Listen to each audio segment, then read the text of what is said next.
Hola estudiosos, ¿cómo están? Hace tiempo que quiero hacer un video comparativo entre reacciones SN1, SN2, E1 y E2. Es decir, destacar algunas cosas en las que se asemejan y cosas en las que se diferencian. Y entonces armé este pequeño cuadro, ¿sí? Que al final se lo voy a dejar un momento para que lo puedan visualizar bien, pero vamos a ir viéndolo paso a paso. Tengo acá las SN1, ciertas características de la SN1. Entonces vamos a ver. El mecanismo es en dos pasos, ¿sí? La etapa determinante, que es la más lenta respecto a la cinética, es unimolecular. Ven que la cinética está representada por la rapidez o velocidad igual a una constante, que sabemos depende de la temperatura, por la concentración de Rx, que está representando la aluro de alquilo. También puede haber reordenamientos para lograr el carbocatión más estable, ya que la etapa lenta es la formación del carbocatión. Y hay dos configuraciones posibles del producto. Si justamente se trata de un carbono quiral, bueno, puede tener las dos configuraciones R o S. Respecto al haluro del alquilo, el terciario es el más reactivo, le sigue en reactividad el secundario, luego el primario y el metilo. O sea, estos dos que tienen una cruz es que en realidad no reaccionan, ¿sí? Si comparamos con la SN2, en la SN2 tenemos mecanismo en un solo paso, pero es bimolecular la etapa. Determinante en realidad es un solo paso, así que es la misma etapa, la misma reacción que es bimolecular. No hay reordenamiento posible y hay una sola configuración del producto que es invertida respecto al reactivo. En este caso, la reactividad, estamos hablando de las SN2, la reactividad del haluro del alquilo es opuesta, es decir, el metilo reacciona, tiene una reactividad mayor que el primario, mayor que el secundario, y el terciario no reacciona tipo SN2. Entonces, además la ecuación cinética es una constante por la concentración del haluro de alquilo por la del nucleófilo, ¿sí?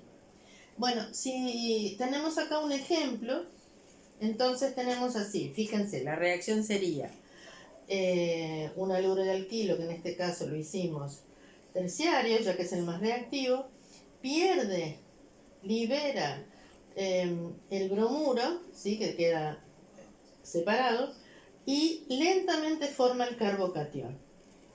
Este carbocatión, rápidamente atacado por el nucleófilo, ¿sí? La carga negativa del nucleófilo va a atacar al carbocatión y se forma el compuesto sustituido, ¿sí? Esto es SN1. En este otro caso vemos que, así lo levanto un poquito, ahí está, vemos que el haluro de alquilo, en este caso es secundario, siendo atacado por el nucleófilo, ¿sí? Bueno, fíjense que está del lado opuesto al enlace con el bromuro.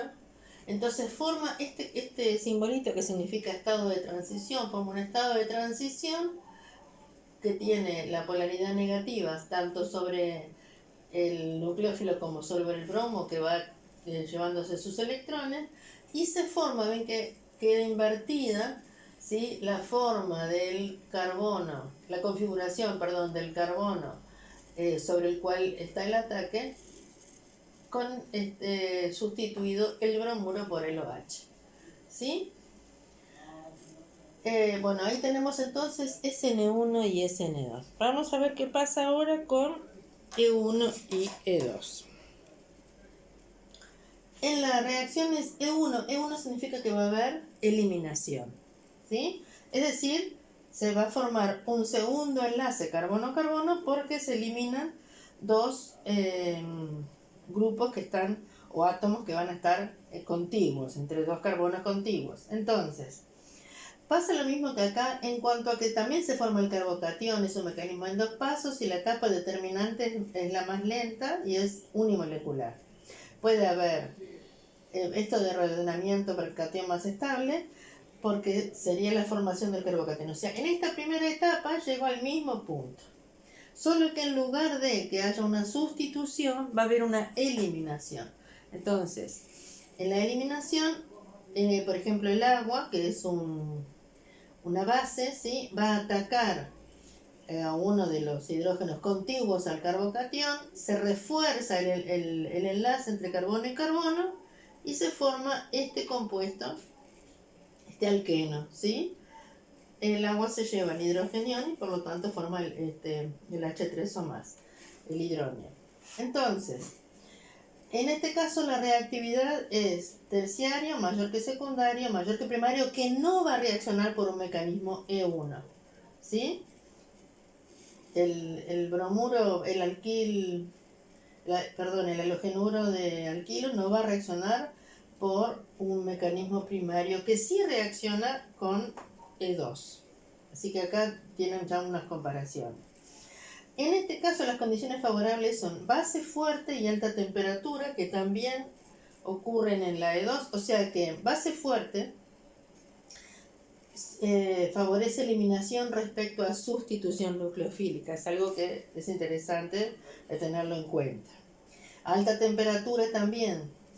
En general, tanto la SN1 como la SN2, dadas la misma reacción, es decir, el mismo halogenuro del kilo frente a los caminos posibles, bueno, siempre las sustituciones van a ser más favorecidas que las eliminaciones. Tenemos que ver también que es una cuestión cinética. Y podemos favorecer la eliminación ¿cómo? Bueno, agregando bases más fuertes y elevando la temperatura. Bueno, este mecanismo también es en dos pasos, se forma carbocatión más estable. Y las condiciones de SN1 y 1, o sea que ahora estoy comparando estas dos, es concentración baja de la base, solvente acuoso, ¿sí? Y que tengan un buen grupo saliente. ¿Buen grupo saliente qué significa? Bueno, que tenga que sea un grupo voluminoso, en definitiva, que tenga bastante electronegatividad, ¿sí? Que sea un grupo que sale con cierta facilidad. En este otro caso, las E2, la reactividad terciaria mayor que secundaria y mayor que primaria, la velocidad de esta reacción depende de la constante, de la concentración del halogenuro y de la concentración de la base. Ya dijimos que para las eliminaciones las condiciones base fuerte y alta temperatura son favorables.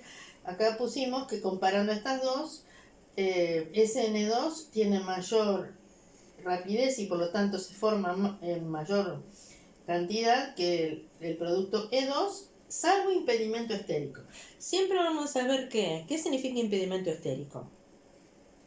Que también las condiciones espaciales del halogenuro del kilo van a determinar también cuál es el mecanismo que utiliza en su reacción. Se cumple Zaitsev. ¿Qué significa Zaitsev? Acá lo pusimos también. Que se forma el alqueno más sustituido. El más sustituido es el que tiene menor átomos de hidrógeno unidos al carbono del doble enlace. Fíjense que en este caso, ¿sí?, se forma también el más sustituido.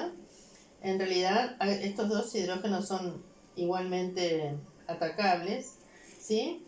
Entonces vamos a ver que, así como vimos SN1 y SN2, en este caso, SN2 y E2 necesitan alta concentración de oxígenos y un solvente aprótico. Por ejemplo, en este caso, el ejemplo que tenemos es del tóxido de potasio, que está separado en los iones. ¿Sí? El ion tóxido, el oxígeno, ¿verdad?, del ion tóxido ataca al hidrógeno. Este par de electrones pasa a reforzar. Ven que esto es en una sola reacción. Esto ocurre en una sola etapa. Los electrones tienen un corrimiento hacia donde están los dos carbonos y a su vez este par de electrones, esta densidad electrónica hace que se pierda, ¿sí?, el bromuro. O sea que se forma el alqueno, ¿sí? Va a llevarse el hidrógeno y el bromuro y el potasio, por ejemplo, en este caso que son iones contra iones, quedan en solución. Ustedes ven que no es un solvente prótico, ¿sí? Bueno, ahí tienen esas dos posibles, este cuadro de comparativo. Una cosa que quería decirles es que a esta, la E2, también se le llama un tipo de eliminación alfa-beta, porque alfa es el carbono que contiene el bromo, ¿sí? El bromuro, el halogenuro, y beta es el carbono contiguo. Y el enlace se va a formar entre esos dos carbonos, ¿sí?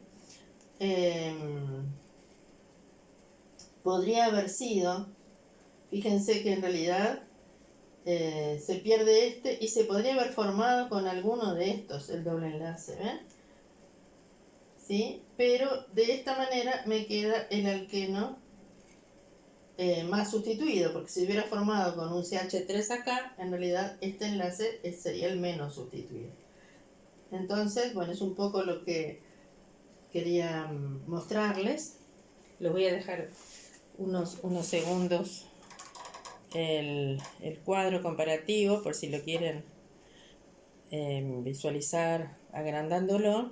Espero que les sirva.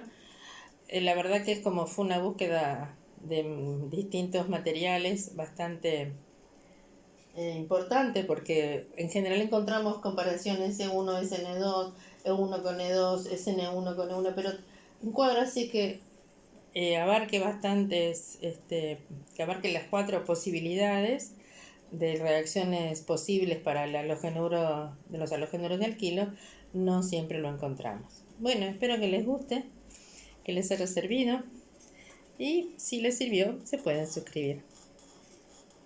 Hasta luego, estudiosos.